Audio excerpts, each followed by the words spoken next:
Terima kasih, alhamdulillah kegiatan saya sangat menyenangkan pagi ini. Yang pertama di tempat Pak Almito, saya bertemu banyak orang, bertemu banyak hikmah dan berkah. Setelah ini kita lanjutkan ke tempat berikutnya di kecamatan, di Kelurahan Tanjung Paku. Di sana teman-teman yang lain juga sudah menunggu. Terima kasih.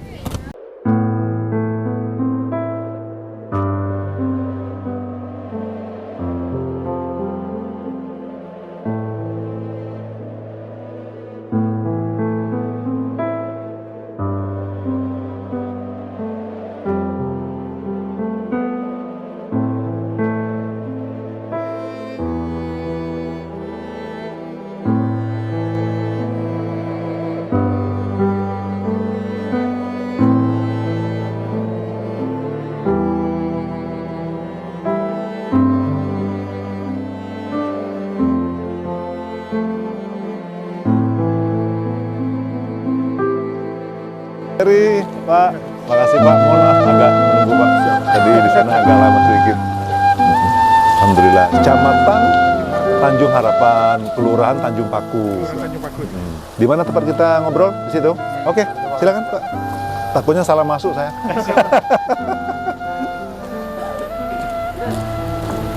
Ya, alhamdulillah. Pak Babin. Pak, coba. Terima kasih ya.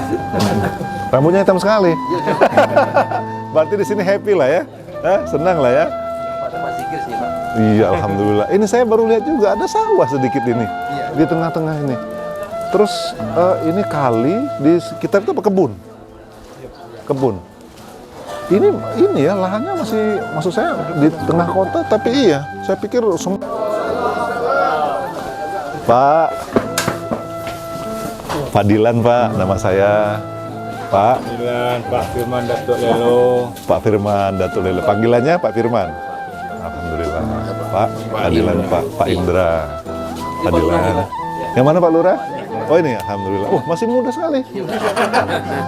Aduh bisa jadi wali kota nih. Pak Indra, Pak siapa Pak? Pak At.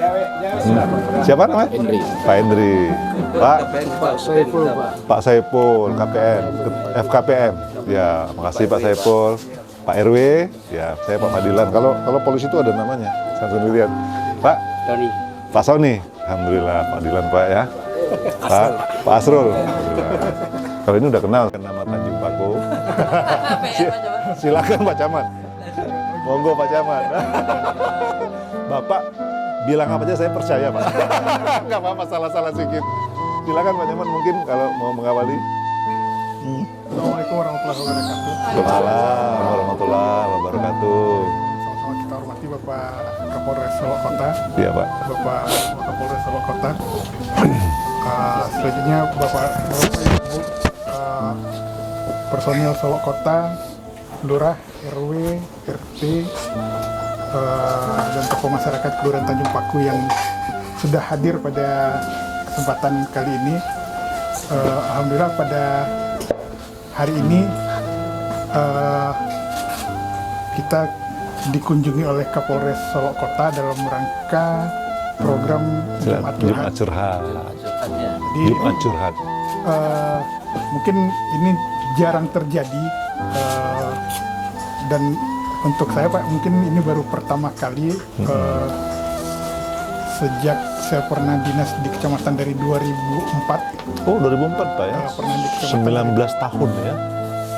Jadi camatnya baru setahun Pak. Ya, Jadi 5 tahun, 2004 tapi berdinas di sini. saya di kecamatan dulu. Baru kali ini ada kunjungan untuk ajang seperti ini ke wilayah gitu. Siap. Dan mudah-mudahan dengan kegiatan seperti ini mungkin beberapa unek-unek dari warga masyarakat ataupun hal-hal yang ingin ditanyakan masyarakat terkait Kamtibmas dan hukum juga bisa dapat dijelaskan langsung oleh Bapak pada kesempatan kali ini. Betul, Ini Pak. itu saja Pak untuk pembukaan. Banyak maaf, billahi taufiq wal hidayah. Assalamualaikum warahmatullahi wabarakatuh. Waalaikumsalam warahmatullahi wabarakatuh. Terima kasih Pak Camat. Saya Pak Fadilan senang sekali bisa sampai ke sini. Sebelumnya mungkin saya juga kalau nggak secara khusus belum tentu juga ya tahu ada tempat. Ini warung dapur dari surau ini. Ya, alhamdulillah ada surau yang besar, di sebelahnya sawah, ada kali di sini, semua masih hijau dan sangat tenang di sini. Padahal ini di tengah kota kan. Jatuhnya kan ini Kecamatan Tanjung Paku kan dilingkupi oleh lingkungan pemukiman yang sudah cukup ramai, tapi ternyata di tengah-tengahnya masih ada hijauan-hijauan seperti ini. Terima kasih saya udah diterima di sini, Pak Camat. Di sini ada rekan-rekan pemerintah daerah, ya, ada Pak RW, ada Pak Ketua BKPM, ada mungkin Pak RT, ada juga Lurah, ya, dan semua tokoh-tokoh yang sudah hadir di sini. Saya perwakilan dari Polres, Bapak dan Ibu. Memang kita itu sekarang tuh pengen menggiatkan ngobrol. Karena kalau selama ini mungkin masyarakat kan kita sama-sama sibuk atau masyarakat itu terhubung dengan polisi itu hanya kalau ada masalah. Begitu ada musibah, ada kemalangan, jadi korban tindak pidana kejahatan, baru ingat dengan polisi atau merasa perlu dengan polisi.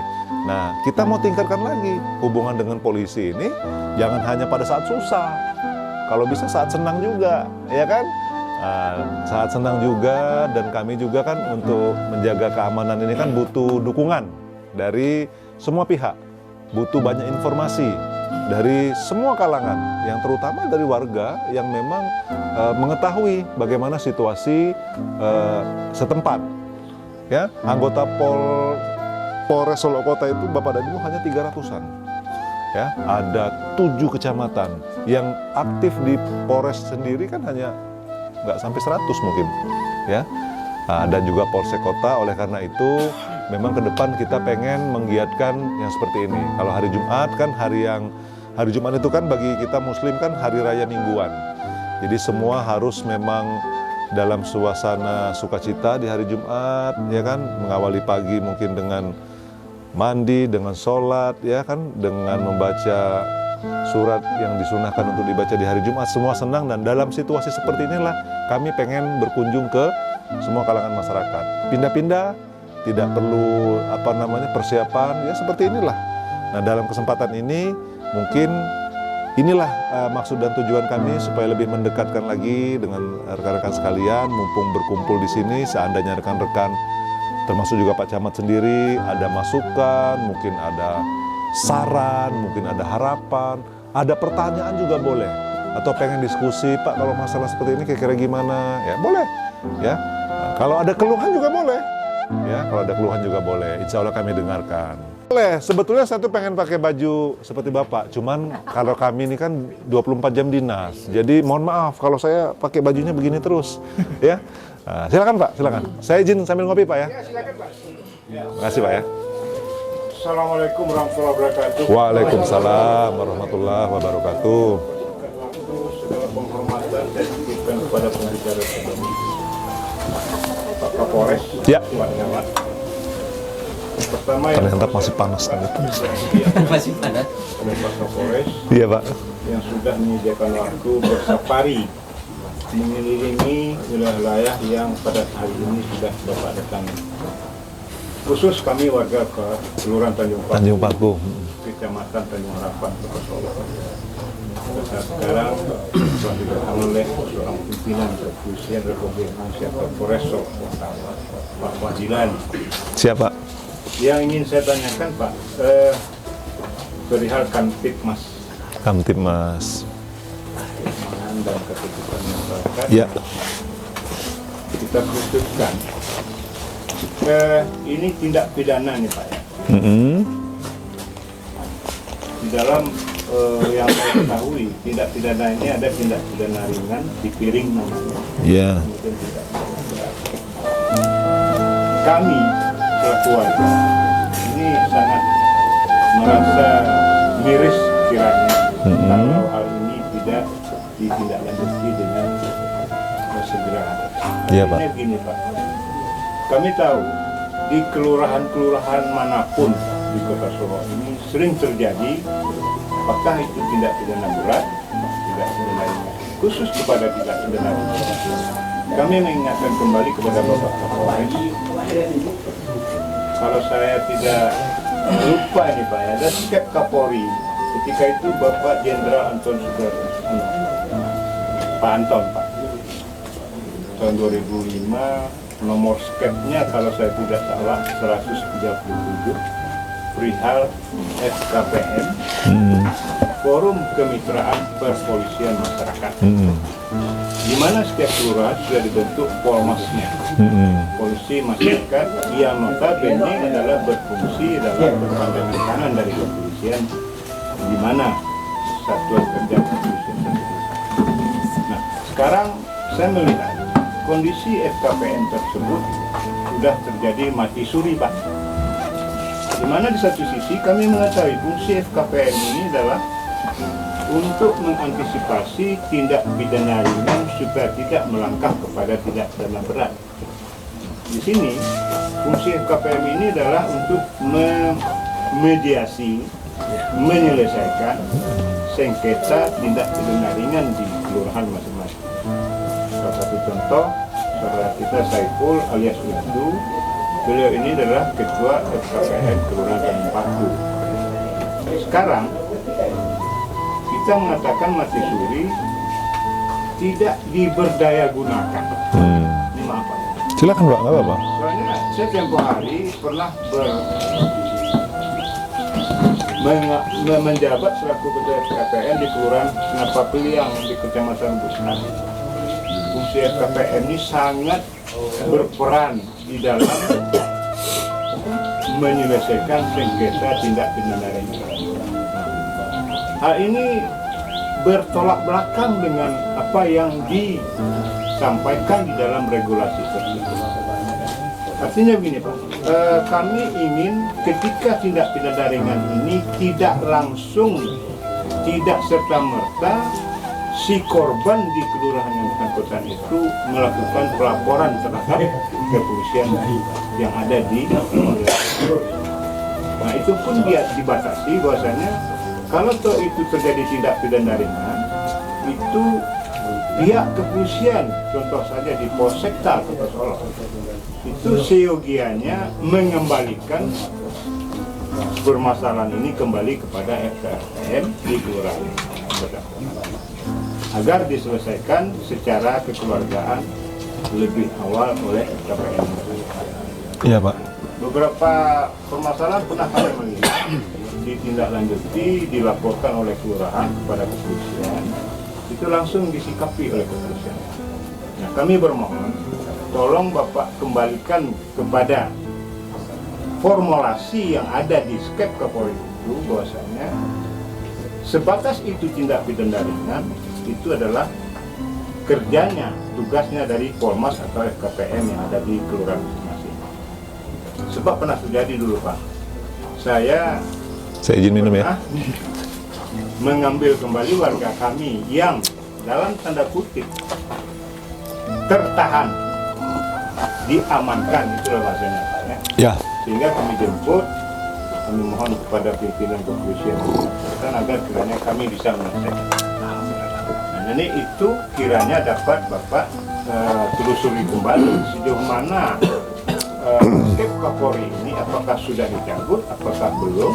Kalau toh belum dicabut berarti bisa diberlakukan kembali. Satu. Yang kedua, kami mohon pada Bapak Kapolri, Bapak Padilla, agar kiranya FKPM khusus di Kota Solo, di mana di bawah naungan Foresta Solo ini ada lebih kurang 6 kecamatan Pak ya. Seluruhnya ya. Untuk dapat di Kalau kota ya. di bawah Solo Kota 6 kelurahan. Kalau 6 satu kecamatan Pak. 7. kecamatannya 7, polseknya 6. Jadi artinya begini, untuk dikembalikan lagi kepada fungsi awal yang sudah diwayang hukumi oleh skep Kapolri kita tadi. Nah, salah satu diantaranya untuk melegal formalkan kembali, kami minta kepada Pak Kapolres untuk ini diberdaya gunakan sesuai dengan fungsi awal yang lagi dijalankan di awal-awal skep Kapolri ini. Sampai saat sekarang, saya merasa sudah 4 Kapolres yang ada di Kota Solo yang saya usulkan. artinya melegitimasi keberadaan FKPM atau Polmas ini, keberadaannya dalam artian Bapak mohon kiranya menerbitkan semacam ID card-nya, tanda pengenalan yang nantinya bisa dapat menyelesaikan permasalahan di tengah-tengah masyarakat. Kenapa demikian? Karena selama ini terjadi permasalahan, Pak. Andaikan Saudara Saiful menyelesaikan permasalahan di suatu RT, bersama dengan perangkat RT RW-nya, itu seakan-akan pertanyaannya agak sentimen, Pak. Anda siapa? Waang siapa? Ini bahasa kami ya, Pak. Kok bisa ini? Jadi artinya kami mohon kiranya dapat melalui Pak Kapolres nanti untuk mengumpulkan kembali agar kiranya Kantikmas yang ada di Kota Solo ini bisa kita rasakan betul-betul aman.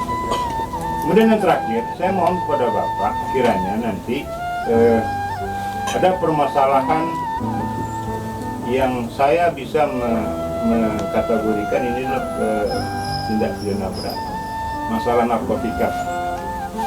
Tanjung Paku, mungkin Bapak baru sedikit banyaknya sudah kenal. Ini lembaga permasyarakatan kita banyak dihuni oleh warga Tanjung Paku. Nah, artinya di dalam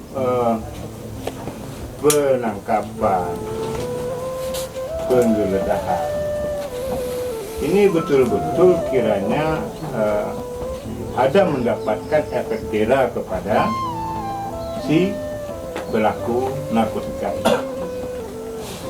Kami merasa miris juga, Pak, merasa miris kiranya andaikan anak kami tertangkap dengan dalil dalam tanda kutip tadi dia sudah target operasi nih, Pak, selamanya PO. Tahu-tahu di dalam penggeledahan tidak ada bukti yang didapat. Tahu-tahu di suatu hari terjadi lagi penggeledahan.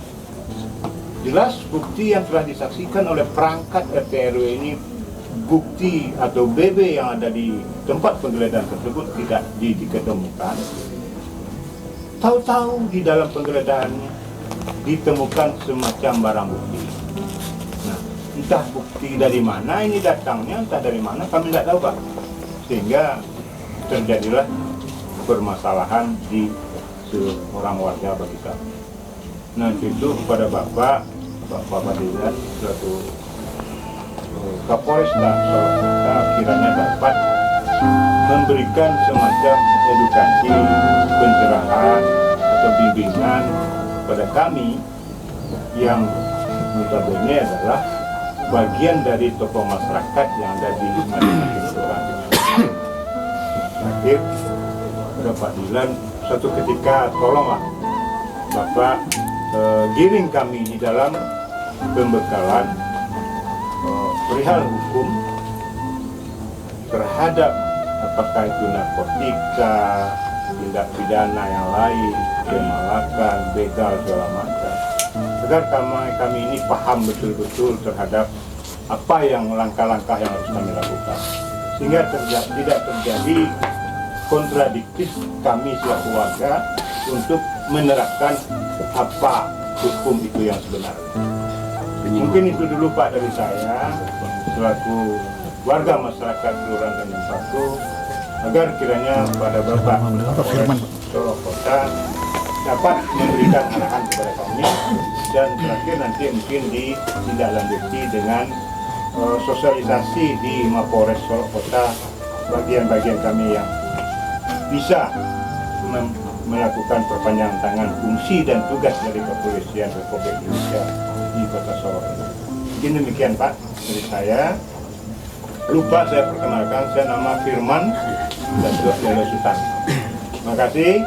Bila taufik wal hidayah. Wassalamualaikum warahmatullahi wabarakatuh. Waalaikumsalam warahmatullahi wabarakatuh. Kita apresiasi, tepuk tangan dulu untuk Pak Firman. Firman luar biasa ya penyampaiannya, lengkap sekali, panjang. Iya, luar biasa. Jadinya saya yang dapat pencerahan ini. Saya pun udah lupa itu kalau 2000. Kalau Pak Anton Sujarwo tuh sebelumnya lagi, Pak.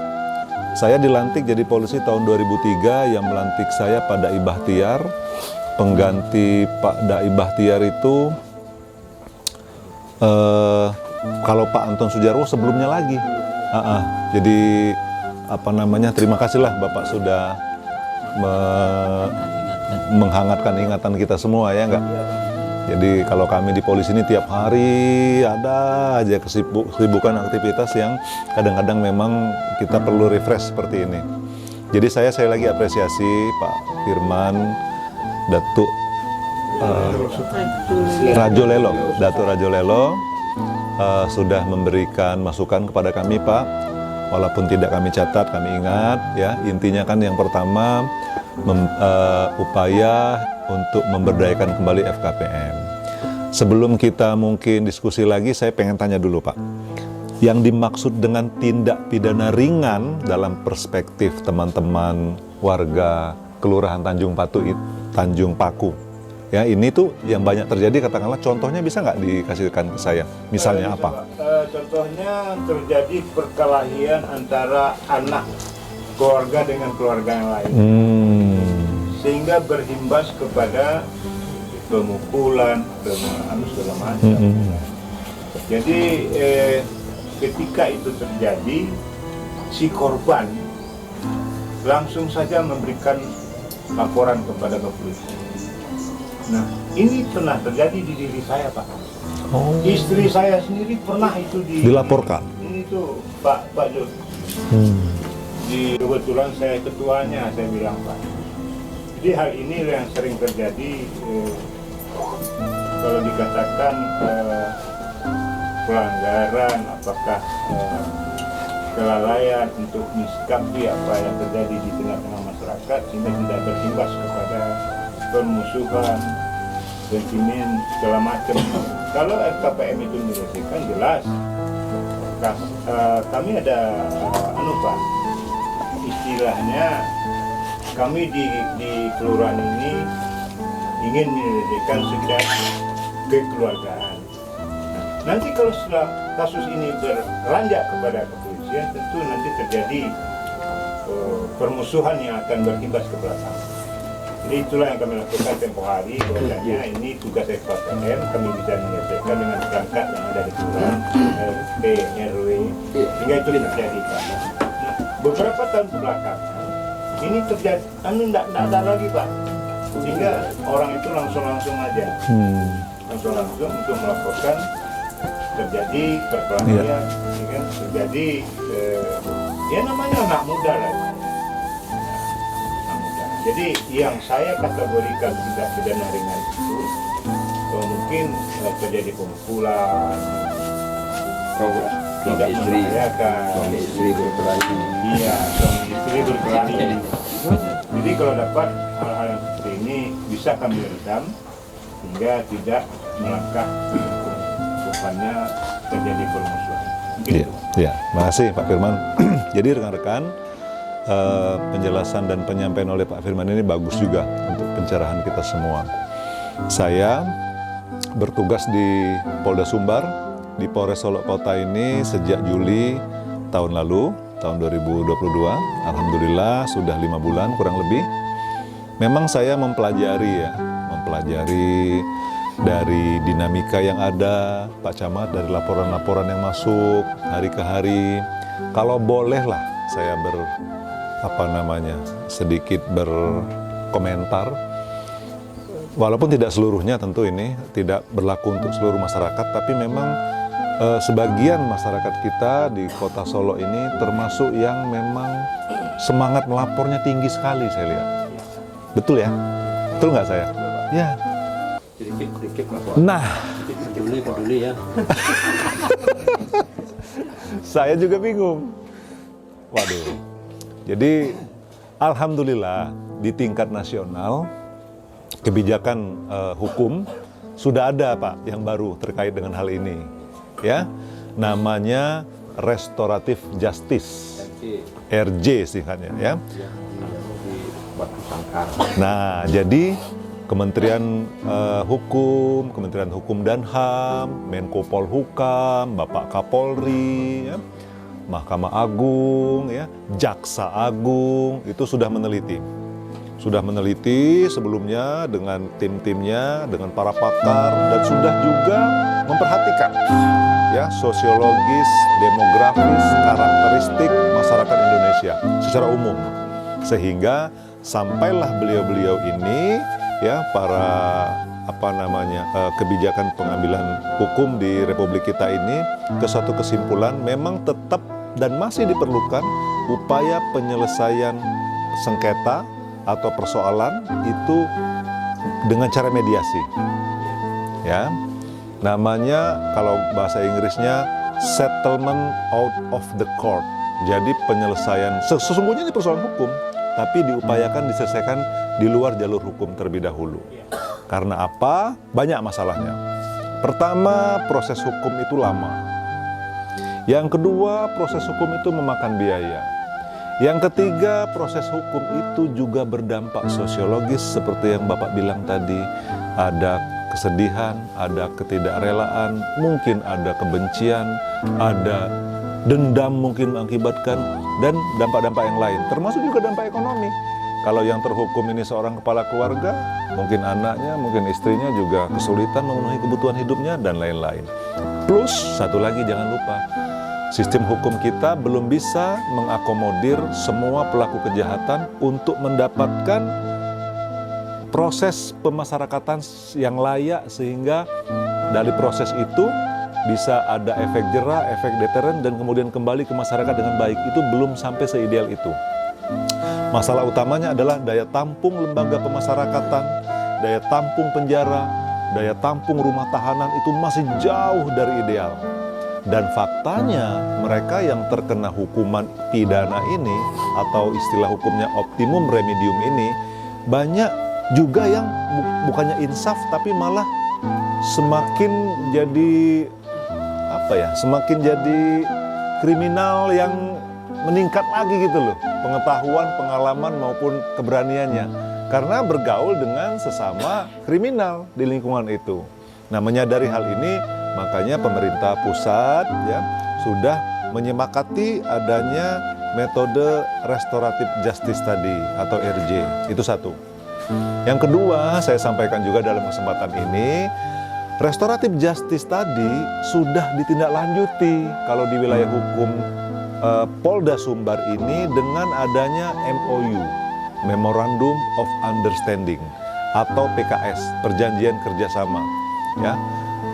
Kesepakatan bersama, yaitu antara Polda Sumbar dengan lembaga LKAM ya, Lembaga Kerapatan Adat Alam Minang. Nah, itu sudah ditandatangani tahun lalu, sudah juga dibuat produk hukumnya, dan dipersilahkan untuk menjadi rujukan bagi seluruh aparat penegak hukum yang berdinas di wilayah hukum Polda Sumbar. Itu payung hukumnya sudah ada Pak yang baru, namanya RJ tadi. Nah, saya tentu kalau kita bahas di sini waktunya tidak cukup, tapi intinya adalah di dalam PKS atau MOU tersebut memang masih diperbolehkan ya adanya penyelesaian perkara di luar proses hukum dengan cara mediasi dengan melibatkan tokoh masyarakat. Ya, jadi kalau dulu namanya FKPM ya, kalau sekarang namanya RJ, itu kan masalah judul saja. Pada intinya ya metodologinya sama. Hanya saja apa yang dibedakan, rekan-rekan saya jelaskan di sini, metodologinya dibalik. Ya.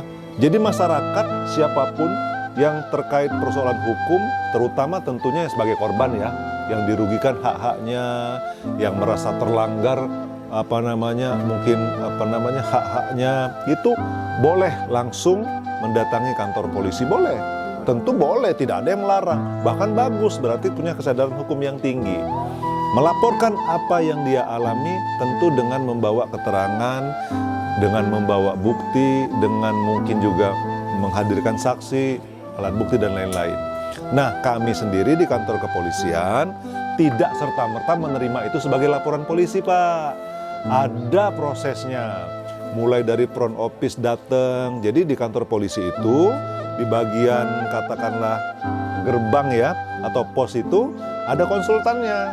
ya ada perwakilan reserse yang mengerti soal hukum, ya ada juga bimas, ada juga intelijen yang bisa memprediksi ini laporan benar seperti ini atau dilebih-lebihkan atau banyak bohongnya dan lain-lain. Kita sudah analisis. Dari sana kita terima dalam bentuk pengaduan namanya. Baru pengaduan, belum laporan polisi, belum kasih nomor, belum ada kewajiban untuk serta-merta ditindaklanjuti dengan penyelidikan, belum. Nah, laporan awal inilah yang nanti akan ditelaah ya oleh atasan penyidik ya. Dalam hal ini mungkin para kasat, para kanit ya. Tidak langsung ke Kapolres tentunya, karena di kepolisian itu semua berjenjang sesuai dengan lapis-lapis kemampuan dan kewenangannya. Ketika hasil analisis laporan atau pengaduan dari masyarakat ini disimpulkan oleh tim di Polres atau di Polsek, oh ini betul tindak pidana, tetapi tindak pidananya tidak berat, ya. Walaupun mungkin ada unsurnya, dicoba dulu dengan penyelesaian dengan RJ tadi. Nah, metodenya yang dibalik, ya. Jadi informasi datang dulu ke kepolisian, kepolisianlah yang kemudian mengupayakan mediasi RJ tadi dengan melibatkan tokoh masyarakat, ya. Ada unsur-unsurnya, tapi Pak, bukan berarti semua pengaduan atau laporan tuh boleh dan bisa atau harus RJ. Enggak, ada kategorinya. Kategori tipiring yang Bapak bilang tadi. Kemudian jangan lupa ada unsur penyesalan, ada unsur keinginan untuk diselesaikan secara damai atau mediasi. Ada juga kemampuan atau kesanggupan dari pelaku untuk mengembalikan ke kondisi semula. Maksudnya kondisi semula itu begini, kalau ada pemukulan antara A dengan si B yang dipukul, si A ini mengakui dan menyanggupi untuk mengobati si B, memberikan kompensasi, membelikan obatnya, memberikan vitaminnya, ya. Ada tepung tawarnya kalau bahasa kita. Disanggupi dulu ini, dan si B juga rela, mau. Nggak bisa dipaksa, Pak, ini sukarela sifatnya. Barulah di sana prosesnya dilibatkan mediasi dengan tokoh masyarakat. Ini kondisinya, ya. Dan tidak semua tindak kejahatan bisa di-RJ-kan, bisa di restoratif justice, bisa dimediasi, bisa didamaikan. Tidak semua. Pembunuhan nggak bisa, penganiayaan berat nggak bisa. Kalau tadi Pak Firman bilang pemukulan, Pak, kalau mukulnya sekali, kalau mukulnya berkali-kali, pakai alat lagi, orang tuh luka berat, nggak bisa. Ini kondisi objektif, tidak bisa dipukul rata. Pengeroyokan, waduh, sudah dilerai, masih sampai dikejar orang, pakai senjata tajam lagi. Mau RJ enak sekali, ya. Semakin kacau nanti masyarakat. Habis mukul, nendang, melukai, RJ, ya kan? Habis ngancam, apa segala macam, orang luka, hampir mati, ya kan? Habis itu nuntut dimediasi, nggak bisa. Pertimbangannya adalah case by case, melihat kasusnya. Oleh karena itu, metodenya dibalik. Silakan pengaduan ke polisi, polisilah yang akan menentukan ini bisa RJ atau tidak. Kemudian kasus apa lagi? Korupsi. Nggak bisa mediasi korupsi. Ya, kalau misalnya ya ada dana desa itu siapa yang terima ya? Nah, wali nagari diduga korupsi, laporkan, disidik oleh anak buah saya. Ketemu unsur pasalnya, nggak bisa didamaikan, harus dihukum. Narkoba tidak bisa juga, Pak, narkoba di-RJ kan. Narkoba harus proses. Tapi nanti hukumannya seperti apa, itu tentu ada proses ya, ada Pak Jaksa, ada Pak Hakim, pengacara dan lain-lain. Nah, jadi itu secara umum gambaran dari saya. Saya sangat menghargai semangat dari Pak Firman. Tentu kan ini semangat yang baik. Masyarakat tokohnya pengen terlibat, pengen membantu kepolisian dalam menyelesaikan persoalan yang ada di tengah masyarakat. Bagus, semangatnya bagus sekali. Cuma memang sekarang metodenya dibalik, Pak, dengan adanya RJ itu. Nah, oleh karena itu tentu kita di sini sudah pasti tentunya ada ya contoh. Cukup banyak kasus yang sudah kita RJ-kan, ya kan? Ada juga yang kita upayakan RJ tapi unsur-unsur tadi tidak terpenuhi. Pihak korban tidak mau atau pelaku juga tidak punya kesanggupan untuk menyelesaikan itu. Ya sudah. Dan kategorinya juga ini sudah cukup berat ya, dampak yang diterima oleh korban juga cukup signifikan, kita untuk memberikan efek jera, efek deteren dan sinyal kepada yang lain supaya tidak melakukan kejahatan yang sama, kita proses. Ada yang bisa RJ, ada yang tidak. Jadi itu Pak Firman mohon dipahami, produk hukum di kepolisian itu sesungguhnya dari dulu sampai sekarang itu nggak banyak berubah. Hanya saja memang berganti kepemimpinan, berganti program. Kita ada yang kadang-kadang produk yang baru. Yang terakhir adalah RJ tadi. Dan khusus untuk Sumbar ini sudah ada MOU-nya antara Kapolda dengan Ketua Elkam. Dan bisa jadi rujukan bagi saya misalnya Kapolres untuk melaksanakan itu. Bapak jangan khawatir, keterlibatan tokoh masyarakat sangat kita hargai, sangat kita perlukan untuk penyelesaian kasus-kasus RJ tadi. Ya, itu yang pertama. Yang kedua soal narkoba. Narkoba ini memang rentan, Pak. Narkoba ini ya bisa menyerang siapa saja, kapan saja, di mana saja. Kadang-kadang ada barang buktinya, kadang-kadang tidak. Tadi kan Bapak, kalau saya tidak salah tangkap, mempersoalkan dalam proses penangkapan ya. Kadang-kadang maksudnya nggak ada BB terus tiba-tiba ada BB-nya, maksudnya gitu ya. Bapak bisa ngomong seperti itu, bagaimana ceritanya? Apakah ada contohnya? Saya mendapat cerita, Pak. Oke. Mendapat cerita. Jadi barusan Pak RW saya memasakan demikian. Pak RW kita kan. Jadi setelah sekian kali TO, dan dilakukan, pada suatu ketika itu ada saja BB di sana. Kata Pak RW yang berkomunikasi menjelang Bapak datangkan. Ada contoh kasusnya ya? Ya. Bapak dengar dari siapa itu? Saya lihat, Pak. Ya maksudnya dari pihak yang TO tadi? Atau bagaimana? Atau Bapak ada di situ? Bawa saksi. Apa yang coba saya dengar dari Bapak? Dia Pak, dalam penggeledahan itu dari jam 1 sampai jam 5, 3 kamar, ruang tamu, gudang, digeledah semua Pak. Sudah selesai digeledah, tidak ada retak barang. Di rumah ya? Di rumah Pak. Jadi saya kalau minta Pak lapar, saya pergi makan tak mesti Pak, saya mau makan. Tak tahu ada laporan tempat barang Pak. Oh, Bapak nggak melihat langsung ya proses dapatnya. Bapak sebagai apa di sana? Sebagai RW. Diajak memang oleh petugas untuk menyaksikan proses penggeledahan atau penangkapan itu. Itu udah bagus sekali tuh. Polisinya udah prosedural, ya. Oke. Bapak memang petugas mengamankan. Ya. Saya nggak melarang, nggak menurut. Di dalam persidangan saya akan memberi keterangan yang benar-benar. Itu solusinya, Pak. Jadi Bapak udah menjawab sendiri. Jadi memang rekan-rekan, ya, proses pengintaian, penangkapan, penggerbekan, penangkapan, ya, terhadap seorang pelaku tindak pidana penyalahgunaan narkoba, apalagi mungkin kategori TO, bandar, target, segala macam, itu memang tidak mudah. Harus saya akui tidak mudah. Ya. Yang kedua, prosedurnya juga cukup ketat. Yang dilakukan oleh, itu kan oleh Polres Solo Kota ya? Yang dilakukan oleh aparat kami, Polres, insya Allah. Sepanjang arahan saya, sepanjang sepengetahuan saya, insya Allah jajaran kami, para aparat penegak hukum ini Pak, bekerja dengan profesional, ngikutin aturan, patuh hukum, dan tidak melanggar HAM. Insya Allah. Itu yang saya upayakan dan saya janjikan. Dalam prakteknya, ya, tadi mau gerbek kan sudah melibatkan unsur RW, ya, disaksikan bersama. Nyari barang yang sekecil ini tuh Pak, seujung kuku dalam sebuah rumah memang tidak gampang. Ya, saya dulu pernah jadi PS Kanit Narkoba juga. Kadang-kadang ditelan, kadang-kadang masukin dubur, kadang-kadang dibawa ke kloset, kadang-kadang dilempar keluar rumah, kadang-kadang ditaruh di loteng, kadang-kadang dibawa, macam-macam. Barang itu kecil soalnya. Jadi sangat wajar kalau dibutuhkan berjam-jam untuk menggeledah sebuah rumah dalam rangka mencari BB. Nah, khusus untuk pengalaman yang Bapak alami tadi, yang Bapak berikan contohnya tadi, penggerbekan bersama sampai 3 jam ya, lebih nggak ketemu, kemudian pada saat Bapak meninggalkan TKP, katakanlah untuk satu keperluan, Bapak kembali lagi, Bapak terima, Bapak asumsikan BB-nya ditemukan, atau tiba-tiba ada, kan begitu. Nah, artinya kan tentu persoalan ini kan harus diuji. Ya, di sini kita bukan pengadilan, di sini adalah ajang curhat.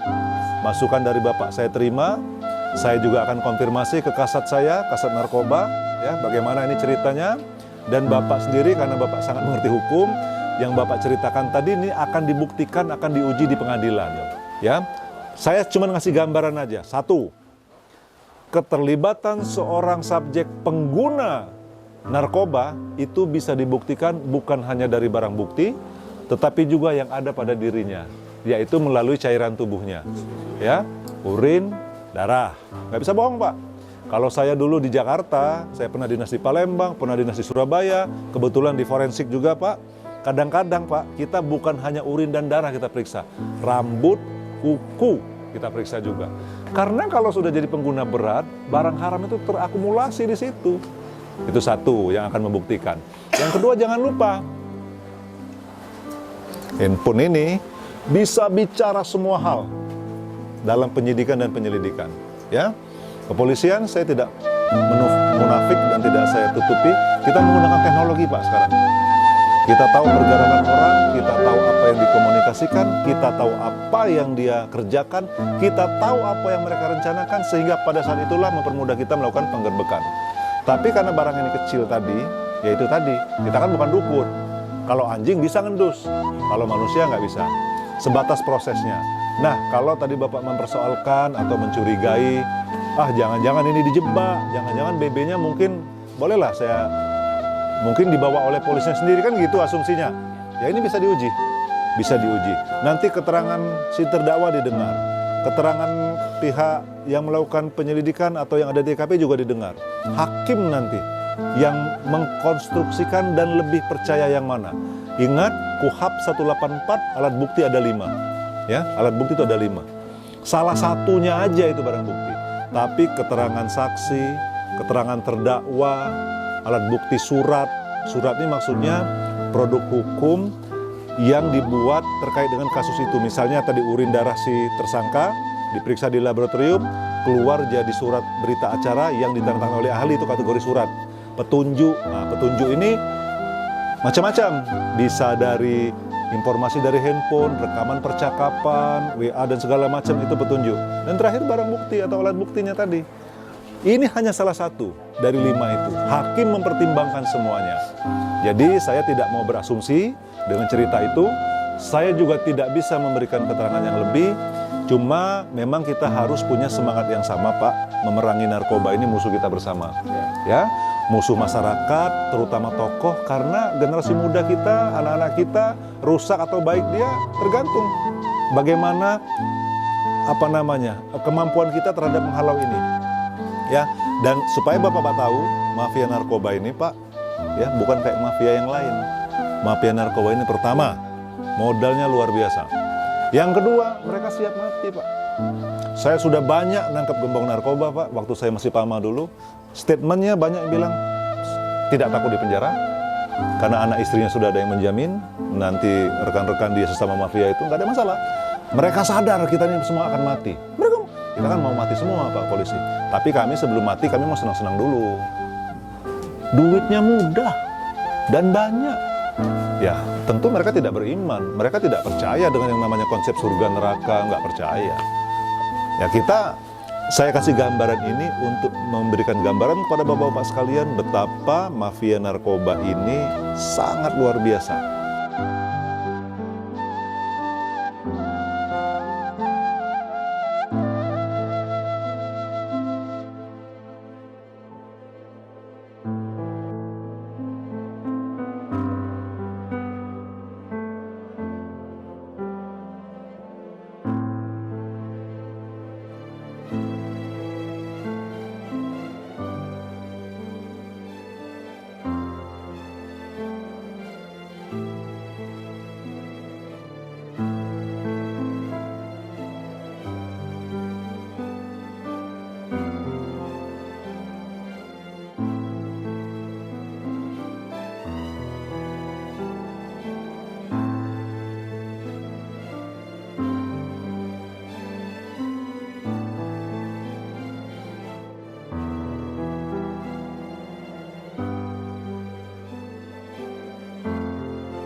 Pak.